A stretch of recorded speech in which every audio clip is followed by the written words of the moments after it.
jewe narakirimye kandi ndabona yuko kiri ku ntambwe ishimishije. Ku isoko mpuzamakungu ikiro kimwe gishobora kuba kigugwa hagati y'ibihumbi 90 n'ibihumbi 100. Abo ni bamwe mu bagize amakoperative arima igiterwa c'ikibonobono mu Burundi. David Tuyisabe umwe mu baserukira abo barimyi aratubwira uko ico giterwa cifashe aha mu Burundi. Hari kuri uyu wa 9 mu Kakaro umwaka w'2025 mu gisagara ca Bujumbura aho abarimyi b'ico giterwa bari baramutse bashiraho komite shingwa bikorwa na nkenguza bikorwa mu ntumbero yo gushiraho urunani rw'abarimyi b'ikibonobono mu gihugu cy'u Burundi. Ubwa mbere igiterwa c'ikibonobono ntabwo ari gishasha mu Burundi kuko carigeze kuba kirimwa kuri leta y'ababirigi igihe c'abazungu canke c'abakoroni, hanyuma cararimwe ikiringo gito mugabo mu nyuma kiragenda. Twebwe rero twasubiye kugarukana uburimyi bw'igiterwa c'ikibonobono mu Burundi kugira ngo tukigwize, kubera yuko twari tubonye yuko gishobora gufasha guteza imbere abarundi, kubera yuko ari igiterwa gisanzwe ari njabukamazi. Njabukamazi rero mu gihe mu Burundi dukeneye amafaranga mva makungu, natwe twabonye yuko igiterwa c'ikibonobono coshobora gufasha kugira ngo ayo mafaranga aboneke biciye mu burimyi bw'igiterwa c'ikibonobono. Kikaba rero ari igiterwa gihingurwamwo ibintu vyinshi bitandukanye, aho ubushakashatsi bwerekana yuko igiterwa c'ikibonobono gishobora kuvamwo ibintu 23. Twebwe rero hano ico twibandako cane ni kukirima, hanyuma tugaca tugihingura.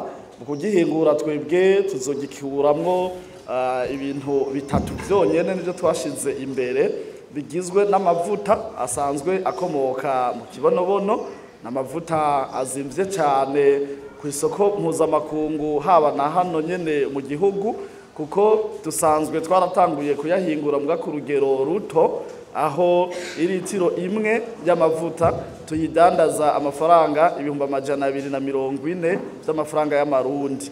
Rero akaba ari amavuta tubona akenewe cyane hano mu gihugu, kuko hariho abayagura kugira ngo bayisige abavure indwara zo kurukoba, hariho n'abayagura kugira ngo bayisige akuze imishatsi yabo. Rero twebwe tumaze kubona yuko ngaha mu Burundi umugwi munini w'abantu bayakeneye, twahisemwo kuca duhamagarira abarundi bose kugira ngo turime ico giterwa tukigwize, kugira ngo ico kintu tubona abatari bake bakeneye babandanye bakironka.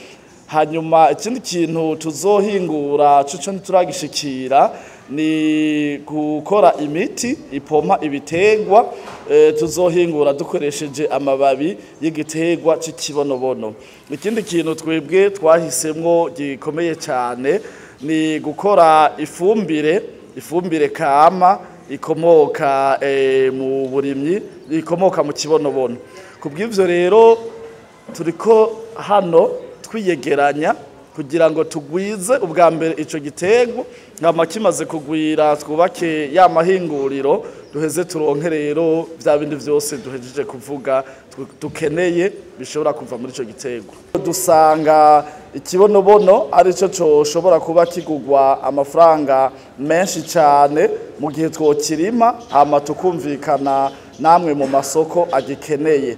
Aha novuga ko twebwe ubwa mbere abo turiko turakigurira tubaha amafaranga ari hagati y'ibihumbi 5 n'ibihumbi 10, ariko kigeze ku isoko mpuzamakungu ikiro kimwe gishobora kuba kigugwa amafaranga tugiranije gushira mu marundi hafi hagati y'ibihumbi 90 n'ibihumbi 100. None abarimyi b'ico giterwa babona gute umwimbo waco? Nitwa Ntirampewa Beatrice, abandongoye koperative kibonobono mu ntara ya Muyinga. Nagira mpamagarire abari ngaha mbere n'abatari ngaha, mpamagarire abarundi bose n'abarundi kazi kwijukira umugambi w'ikibonobono. Murumva yuko ari inzahabu yerera hejuru. Jewe narakirimye kandi ndabona yuko kiri ku ntambwe ishimishije. hamwe Abarundi twokwijukira twotera imbere vy'ukuri. Nanje ni muganga Irambona Frederic Faustin, abandi muri metropole ya Cankuzo, nkaba nanje ndumurimyi w'ikibonobono kandi nkabandi n'umunywanyi. Novuga nti Abarundi ahubwo ni banyaruke wo bataraza muno mugambi. N'umugambi mwiza aho uba umurimyi ukaba n'umudandaza. Urumva ko urima ukongera ukunguka. Hama kino kibonobono itanga umwimbu wa vuba, inyungu iboneka hafi cyane. Si bimwe urindira imyaka 3, 4, 5 mu mezi 5 wamaze kubona ko umwimbu hari. Kuko nikirimwa je narakirimye nk'ubu namaze kubona umusaruro mu misi iza ndashobora. N'Abarundi rero nukuri Abarundi ni giterwa kije gukura ubukene mu miryango. Ni giterwa kibana n'ibindi biterwa ushaka kugitera mu biterwa. Ushatse gitera cyonyene cyangwa giterana n'ibindi biterwa. Mu kigo kijeje kugenzura no guteza imbere amakoperative anakope baravuga ico bariko barafasha abo barimyi na cyane kubashira mu nani nkuko bishikirizwa na Michel Sengiyumva. Ubuhinga mu bisanzwe twege twazanye nuko twashatse twarabafashije turabereka ko byoba vyiza izi koperative zihereye ku barimyi ubwabo hariya mu gihugu hagati hako koperative iza guhera ngahi Bujumbura canke urwego hejuru. Twasanze koperative ikomera mu gihe abayirimwo ari abantu basangiye ikibazo, abantu basangiye mbere n'umwuga bibaye ngombwa. Twasanze rero bahereye ku barimyi ubwabo ariho byogira ingufu.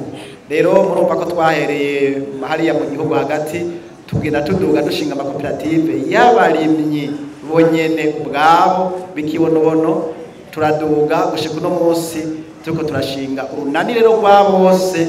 Ubu bamaze kuja hamwe batoranye byumvikana ko ubuhinga tuko turakoresha ngo twabukoresheje mu bisata by'amavuka no mu bisata by'ingurube. Ayo makoperative mwarayumvise ko yashinzwe. Tunasabe n'izi ndongozi zatowe hariya mu ntara n'izi zitowe uno munsi mu runani bumve ko ibintu by'abantu rusange bakwiye kubyubahiriza, birinde gusesagura ubutunzi bw'abanwanyi. Ivyo bituma amakoperative asambuka, bituma nkuko beje kubishikiriza abene gihugu no makoperative bacika intege kuko bakora imyaka n'imyaka bagahiga ico bakwiye ngo bakabura.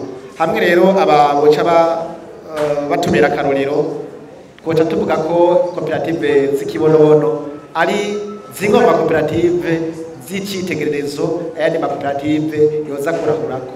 Rero ngira baravyumva baze batubera ivyamwa tubatwamira ivyamwa biboneka ku buryo ayandi makoperative kumbere karacika intege azoza kurahura ubumenyi mu makoperative y'abarimyi b'ikibonobono.